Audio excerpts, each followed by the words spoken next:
Ahead of next month's implementation of value-added tax, an expert is weighing in on the process. That story coming up in the Bahamas tonight.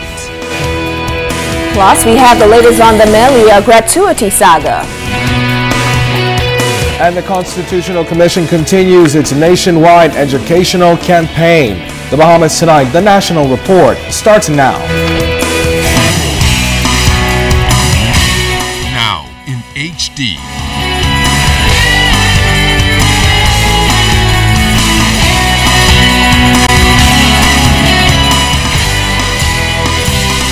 ZNS Network presents The Bahamas Tonight. This portion of the news brought to you by BTC Every Day. In less than 2 weeks, the country will usher in a new taxation system in the form of value-added tax. Good evening, everyone. I'm Candino Knowles. And I'm Charisma Robinson. As government forges ahead with its consumption-based tax structure, a New Zealand expert is telling RCS Adelaide that the country is moving in the right direction. Come January 1st, when value-added tax is implemented, consumers could expect some prices to go up, but a significant reduction in the custom duties exemptions, for the most part, should offset those increases. Since his first visit to the Bahamas in April, New Zealand VAT expert Dr. Don Brash says the government has done a tremendous job in its VAT preparation, being able to reduce the rate drastically from 15% to 7.5%. Back in April, when Mr. Sherwin and I were here, the government at that point was contemplating introduction on October 1. We felt that that was going to be an impossible challenge. We suggested January 1 was the most optimistic estimate, and April 1 might have been better. I think the government's done a very good job indeed in getting ready for a January 1 introduction. The business community is by and large very much aware of the tax. They know they have some responsibilities. Well over 4,000 people applied to register, and the government has done a very good job in getting those registrations actually through the system. The expert says he could be back in February. During that period, larger businesses will be filing their VAT returns. It'll be interesting to see whether businesses are able to cope with that process in February. The VAT department has put out some very good material explaining to companies how they fill in a VAT return, and I think for most accountants certainly that'll be a straightforward exercise. I'm hoping also that more prominence will be given to the so-called cash accounting option, which smaller companies can use, because that's a very, very simple process.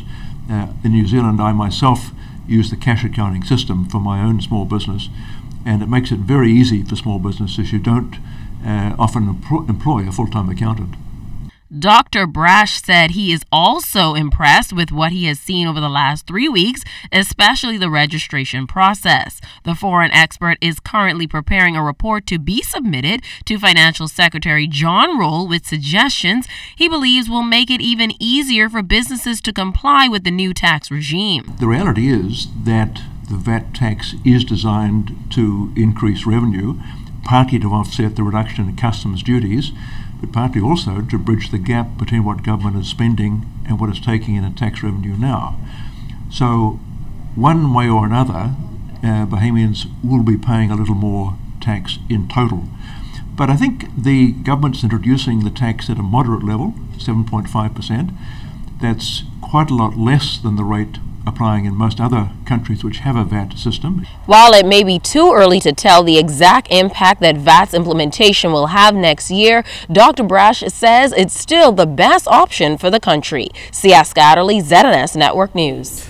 Well, Bahamas Melia Hotel has put on hold its decision on the 15% gratuity system for employees. As Fern Carey tells us, what happens moving forward could depend on a meeting tomorrow with the Labor Minister and hotel union executives. General Secretary of the Bahamas Hotel Catering and Allied Workers Union, Darren Woods, says the Melia Resort has revoked its decision on the 15% gratuity system for employees, pending a meeting with the union and the Minister of Labor. Last week Thursday, the management team would have rescinded the letter they would have issued the employees stating that they were going to be ceasing the 15% gratuity, and issued a new letter to that effect, which would have been last week Thursday, I guess late Thursday afternoon. after the union would have come in and we realized that they had indicated to the employees that they would be stopping the 15% gratuity. Of course, the employees didn't take kindly to it because we all know that the 15% has been a staple in this community dating back to the late 60s.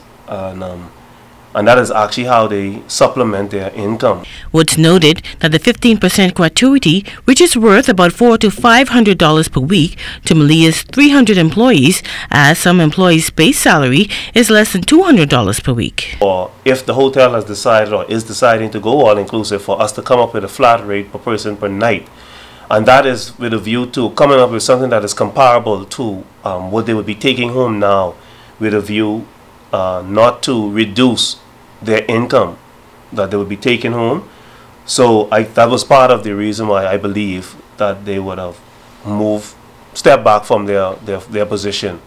And we believe that it was a step to try to get the union to agree. But our position to them was we wanted to see exactly, and we would negotiate in good faith. Robert Sands, Bahamas Senior Vice President, did not want to comment other than confirming that there is a meeting tomorrow. Woods noted that the union will negotiate in the best interest of the workers.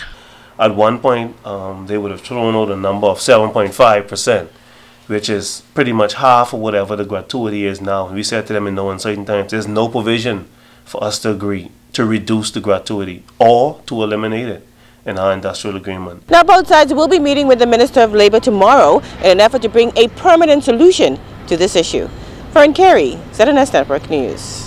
The country's reputation and treatment of illegal migrants are being defended in the U.S. Capitol. The Minister of Foreign Affairs and Immigration, Fred Mitchell, addressed the Permanent Council of the Organization of American States today. It's part of this country's efforts to dismiss abuse allegations against migrants in the Bahamas, as officials say there's no evidence to support these claims. The minister explains this country's growing concern for the high influx of illegal migrants.